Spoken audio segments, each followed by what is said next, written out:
اور lecture number 9 regarding parts of speech. Parts of speech کے حوالے سے یہ ہمارا 9 نمبر لیکچر ہے. اگر آپ نے سارے کے سارے پارٹس آف اسپیچ کو نہیں دیکھے ہے تو پلے لسٹ پہ جائیے اور کائنڈلی سارے کے سارے کو آپ سیکوینس کے ساتھ دیکھیے. انٹرجیکشن. آج ہم انٹرجیکشن سیکھنے جا رہے ہیں. A word or a sound which expresses some sudden feeling of joy, sorrow, wonder, fear, etc. خوشی، غم، حیرت اور خوف وغیرہ کے اظہار کے لیے ہماری زبان سے بے ساختہ کوئی آواز یا لفظ نکلتا ہے جو ہماری جذبات کا اظہار کرتا ہے تو ہم اسے انٹرجیکشن کہلاتا ہے. یہ انٹرجیکشنز ایسے ورڈز ہوتے ہیں جو ساؤنڈز کے فارم میں آتے ہیں، یعنی انٹرجیکشن ساؤنڈز کو ظاہر کرتے ہیں، اور یہ اس طرح کے ساؤنڈز ہوتے ہیں کہ جب آپ بہت زیادہ خوش ہو یا آپ کے اوپر غم آئے یا حیرت اور خوف سے آپ کے منہ سے جو آواز نکلتی ہے اس کو ہم کیا کہتے ہیں، اس کو جب ہم سینٹنس میں لکھتے ہیں تو ہم اسے انٹرجیکشن کہتے ہیں. یہ بات یاد رکھیے کہ ہم انٹرجیکشن میں ایکسکلیمیشن کے مارک کو نہیں بھولتے ہیں.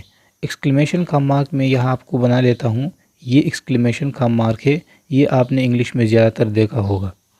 یہ سائن جب آپ دیکھتے ہو کسی ٹیکسٹ میں، کسی لکھی ہوئی انگلش میں، تو آپ ذہن میں یہ بات لائے کہ یہاں ضرور کسی غم، خوف، حیرت یا خوشی وغیرہ کی کوئی فیلنگز ہے. مثال نوٹ کیجئے، hurrah we have won the match. آہا ہم نے میچ جیت لیا ہے. What a dark night. کتنی تاریک رات ہے. یہ آپ دیکھ کے ڈیئر اسٹوڈنٹس کہ ہرا کے بعد ہم نے سائن آف ایکسکلیمیشن یوز کیا ہے، کے بعد ہم نے سائن آف ایکسکلیمیشن یوز کیا ہے. براو یہ بھی ایک ساؤنڈ ہے، اس کے بعد ہم نے ایکسکلیمیشن کا سائن یوز کیا ہے. ہش اس کے بعد بھی ہم نے یوز کیا ہے، اور فائی اس کے بعد بھی ہم نے یوز کیا ہے. تو اس سے پتہ چلتا ہے کہ یہ سارے کے سارے جو ہے ہمارے ساتھ ساؤنڈز ہے. ایک اور بات یاد رکھیے کہ جب بھی ہم نے سائن آف ایکسکلیمیشن کا یوز کرنی ہے تو ہم نے ساؤنڈ کے بعد ہی کرنی ہے. اس طرح نہیں ہے کہ ہرا we have won the match اور یہاں ہم نے ایکسکلیمیشن سائن لگایا، یہ ٹھیک نہیں ہے.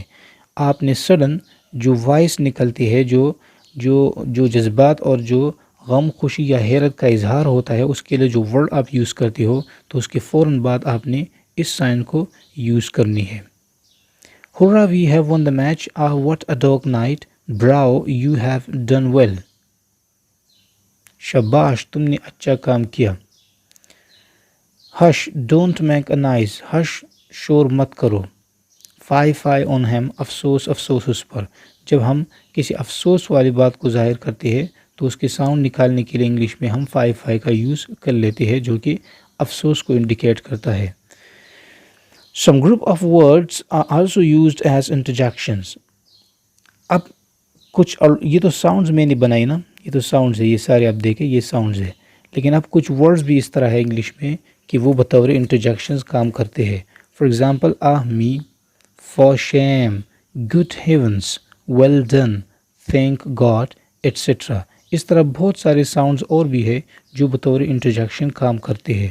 لیکن آپ نے جو بھی ٹیکسٹ دیکھا ہو یا جو بھی ٹیکسٹ آپ پڑھتے ہو، چاہے وہ اخبار میں ہو، ناول میں ہو، سٹوری میں ہو، اور جہاں بھی آپ یہ سائن دیکھتے ہو تو اس کا مطلب یہ ہے کہ یا تو غم، خوشی یا افسوس یا حیرت اور یا بہت زیادہ اسٹرانگ فیلنگ کو، یعنی بہت زیادہ اسٹرانگ فیلنگ کو اظہار کرنے کی یہاں کوشش کی گئی ہے.